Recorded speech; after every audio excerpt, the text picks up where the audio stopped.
Good evening. So today we're going to go ahead and take a look a little more in depth at the periodic table, the history of its development, and why it's arranged the way it is in our modern textbooks. So let's go ahead and start off. I've got a number of slides to go through, so I'm going to go a little bit more quickly than I sometimes do.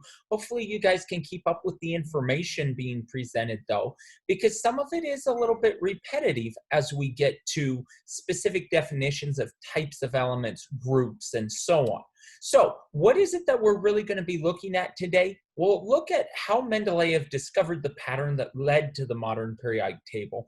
And we'll look at how the elements are organized in the modern table, as well as what information about each element the periodic table actually provides for us. So early attempts at creating a periodic table really started with Johann Wolfgang Dobereiner in 1829. Forgive me if I didn't pronounce his name perfectly. There's three key things here, though. First of all, he was working with a very incomplete list of elements. He didn't have even the basic 60 or 70 that Mendeleev was working with a few years later. But he also realized that there were patterns to the different elements. Things like lithium, sodium, and potassium, they had similarities. And he organized these into groups of threes that he called triads. Now, what's interesting is these triads, if you take a look at the periodic table, many of these triads were not too far off.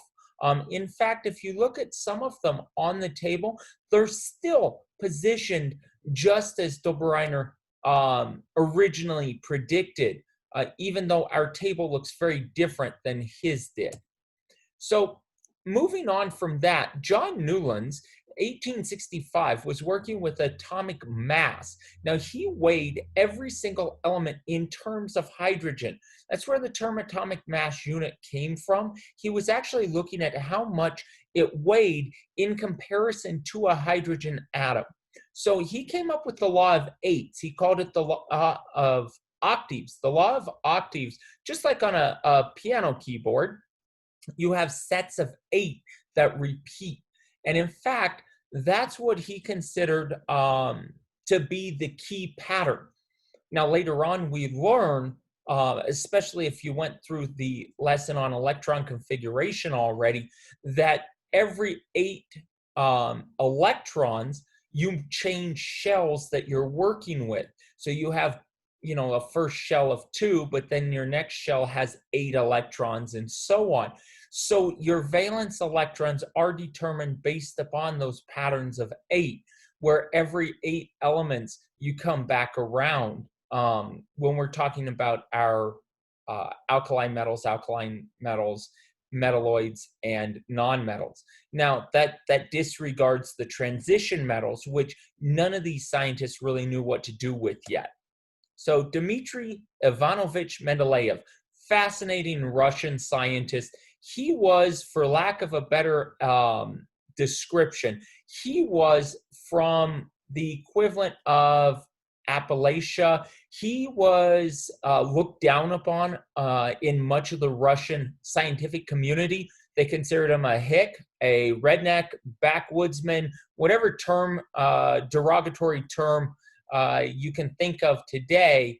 That's pretty much what they considered he was. He was the youngest of, I believe, 12 or 17 kids, a lot of kids. His mother sold everything where they lived in middle of nowhere in Siberia to bring him to university. No university would take him initially, and finally he got in. And what the professors realized very quickly was, although he was very bright, he was also very stubborn, wanted to argue with them every time he turned around. In fact, he was in many ways, your typical honors student. He discovered a set of patterns that applied to all the elements, 1869. He wrote properties of the elements down on individual cards and then arranged those cards according to increasing atomic mass, much the same as previous scientists had done. However, he took into consideration the average mass of all of the elements' isotopes, and he took it a step further in that he predicted new elements that would specifically be discovered. And by leaving a couple of gaps in that table, he really cemented his position in modern chemistry as being the developer of the periodic table. So, group by group, Mendeleev arranged 63 known elements based upon their properties, specifically melting point, if they tarnish, and if they react with water. So, he came up with this table. It looks very similar to our table today, except you'll notice one key difference. It's kind of turned on its side. So where things like lithium and sodium are in a column, he put them side by side. And what we would think of as rows or our periods, he put vertically. So it really is very much the same table in many ways. It's just turned 90 degrees from what we're used to seeing. Periodic, from the name, actually means regular repeated pattern. So why did he put question marks in his original periodic table? Well, even in Mendeleev's day, there were only 63 known elements. So for him to have this clear an understanding with just 63 of the elements is pretty impressive. Today, we recognize over 110 elements. Some of them are synthetic, some of them are not naturally occurring, but we recognize over 110 elements. So really, Mendeleev put this together with just 63.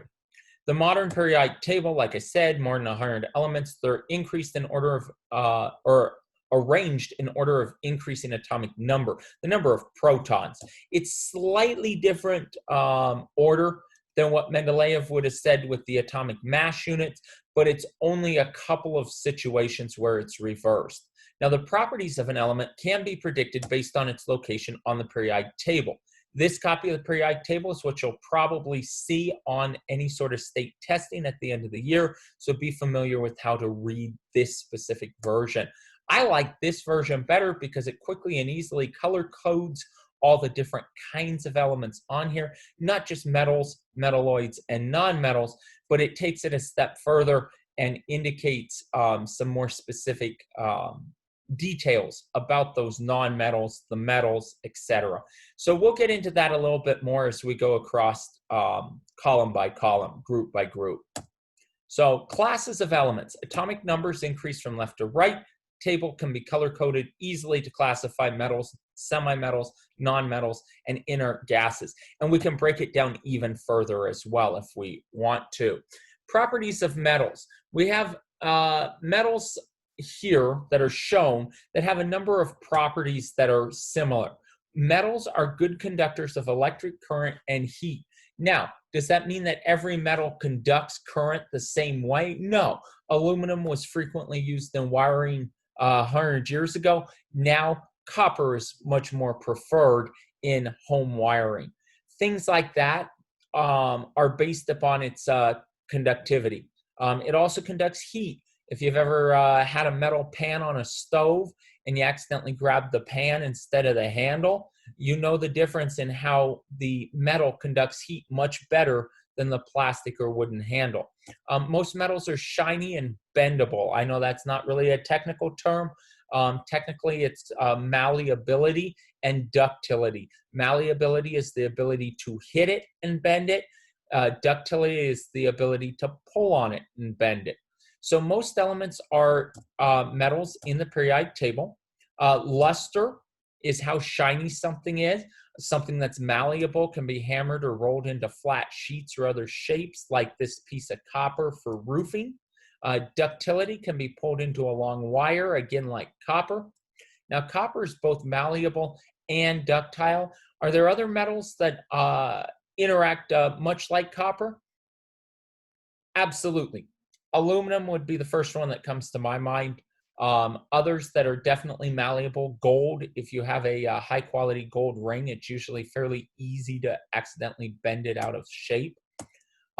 Thermal conductivity, the ability to transfer heat up the object from one end of it to another by molecular motion. Electrical conductivity, the ability of electricity to flow through it based upon delocalized electrons within the metal. And some metals are also magnetic, iron, cobalt, nickel, but not all. And most metals are solid at room temperature. So off the top of your head, one metal that's absolutely going to be a liquid at room temperature, go. I hope you got Quicksilver or Mercury. If you haven't seen the Terminator movies, they showed a batch of that instead of actually having a Terminator that was a shapeshifter.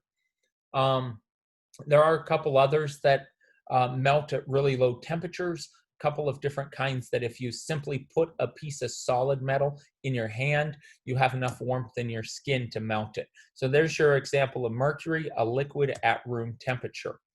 Reactivity, the ease and speed in which a substance reacts with another substance. Metals usually react by losing electrons to other atoms. Some metals like sodium are more reactive than others like gold. And the gradual wearing away of metal in a chemical reaction is called corrosion. And you can see this on any sort of iron or steel structure.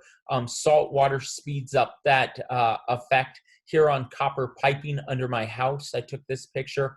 You can see how it's actually corroding the pipe slowly over time. I mean, this is just barely a powder on the pipe, and you're talking over the course of 4 years. So corrosion is a very gradual wearing away typically. You can see the same thing on the end of an old set of batteries, or maybe even the battery in your car. All right, nonmetals. Let's move on to nonmetals. Sulfur is a great example of it. Nonmetal is an element that lacks the properties of a metal. No kidding. That's kind of an obvious definition, but the fact is, if we take that previous list, electric current, heat, they don't conduct it very well. They're not malleable. They're not ductile. They're dull. They're brittle. They'll shatter if you hit them with a hammer. And many of them are common elements on Earth. Chlorine, phosphorus, bromine, these are all nonmetals. 4 nonmetals specifically are going to be gases at room temperature: nitrogen, oxygen, fluorine, and chlorine. That's it. Nitrogen, oxygen, fluorine, and chlorine. Only one is a liquid at room temperature: bromine. That's it. Everything else is going to be solid at room temperature. Now, let's take a quick look at what happens when we combine these. Atoms of nonmetals usually gain or share electrons when they react with other atoms. So sodium plus chlorine. Well, chlorine gains an electron, takes it from the sodium. Moving on to semimetals. The most useful property of semimetals is their varying ability to conduct current. They don't always conduct current in the exact same way. That's why a silicon chip can operate in a computer the way it does, because it has varying degrees of conduction for that electric current. Where does silicon come from? Well, the simplest source is quartz crystals, silicon dioxide. And you see that in sand, glass, things like that. Now, metals or semiconductors are between the metals and nonmetals in the periodic table. Some of the properties of metals, some of the properties are nonmetals. Most common is silicon. And of course, silicon dioxide, sand, which is the main component of glass. The most useful property is that varying ability to conduct electricity, such as in transistors, capacitors, and things like that in computers. Now, let's talk about the periods that give it its name. Horizontal rows. The properties of the elements change from left to right in a pattern. Each row changes with the exact same pattern. Metals on the left, with the most reactive metals all the way to the left. Nonmetals are all the way to the right, with the most reactive right next to the inert gases on the very right. So as you go across, the metals become less and less reactive, then the nonmetals become more and more reactive until you get to your inert or noble gases, which just don't do anything. They're inert. They sit there. They do nothing. Just like a king in the olden days, hence the name noble gases. Semimetals, between the metals and the nonmetals, atomic mass increases mostly from left to right and top to bottom. There's a couple of exceptions, but not very many. Groups, those are going to be your vertical columns. They're also known as a family. They consist of elements with similar characteristics. The lanthanides and actinides, they move them down to the bottom because it just would take up so much space to push it across. they don't really fit in the other 18 groups, so they're pulled out. So each square in the periodic table that I showed you guys a little bit ago lists 4 key pieces of information: the element's atomic number, chemical symbol, name, and atomic mass. And that's the average atomic mass of all of its isotopes. So what does the atomic number and atomic mass give us? The atomic number tells us the number of protons, number of electrons. When you subtract that atomic number from the mass, then you can calculate the number of neutrons as well. So metals in a group or family have similar properties. The reactivity of metals decreases moving left to right on the periodic table. The metals in group 1, starting at lithium, moving down to francium, are called the alkali metals. Alkali metals react with atoms of other elements, losing 1 electron. They're all violently reactive with water, causing it to give off hydrogen gas, which then causes an explosion. So there's your typical group 1: lithium, sodium, potassium, rubidium, cesium, and francium. And once again, these are the alkali metals. So when metals and nonmetals react, electrons move from the metal atom to the nonmetal atom. So here you see sodium giving up a single electron to a chlorine, becoming a sodium cation and a chlorine anion. Positive ion now sticks to the negative ion, forming table salt. Group 2 of the periodic table contains the alkaline earth metals. These elements are not as reactive as the metals in group 1, but they are more reactive than most of the other metals. So we start at the top with beryllium, magnesium, calcium, strontium, barium, and radium. There's an old joke about what they do when a chemist passes away, especially in the laboratory. If a chemist dies, what do you do with them? You bury them.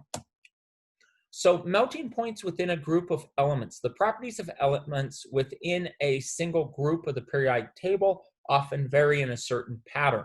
Here we can see, starting at lithium, it has a much higher melting point, and as we move down the periodic table, the melting point decreases dramatically. Why? Because the atom size grows, especially the number of shells, the electron shells around that atom, pushing the atoms further and further apart. So the atomic forces between the atoms become less and less because they're just farther apart, which means they melt more easily. They don't stick together as well.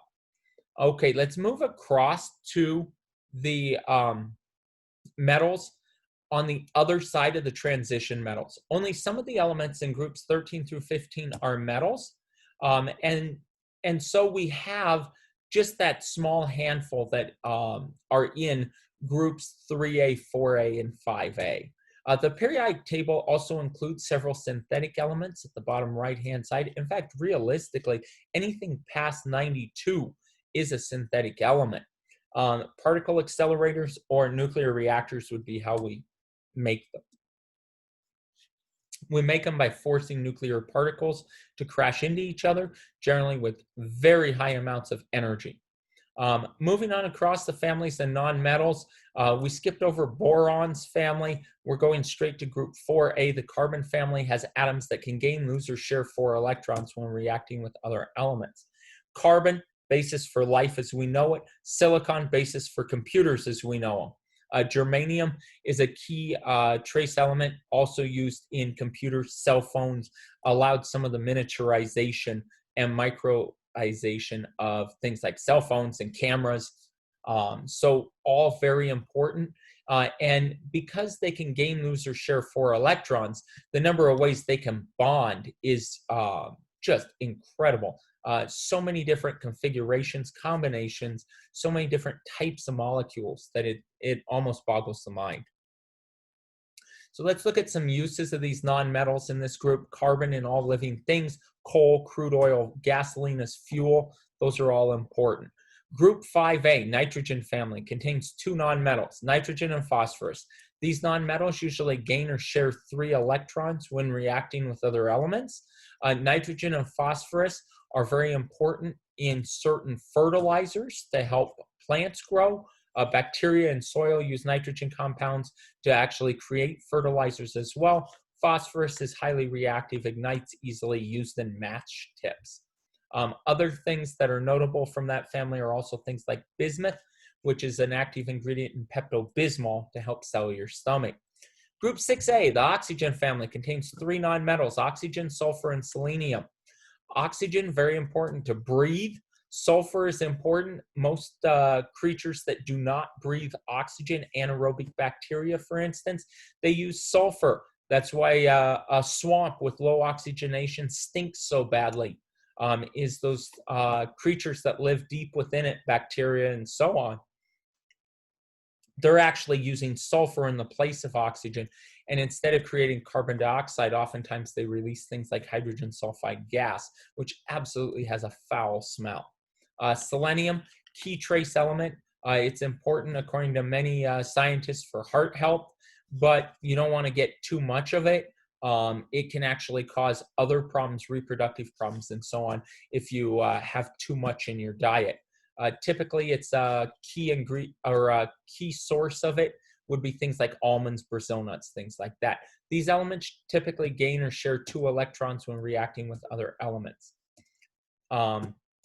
Obviously, oxygen is required for respiration, but another form of oxygen gas called O3, where it has 3 atoms linked together, screens out the sun's harmful rays high in the atmosphere.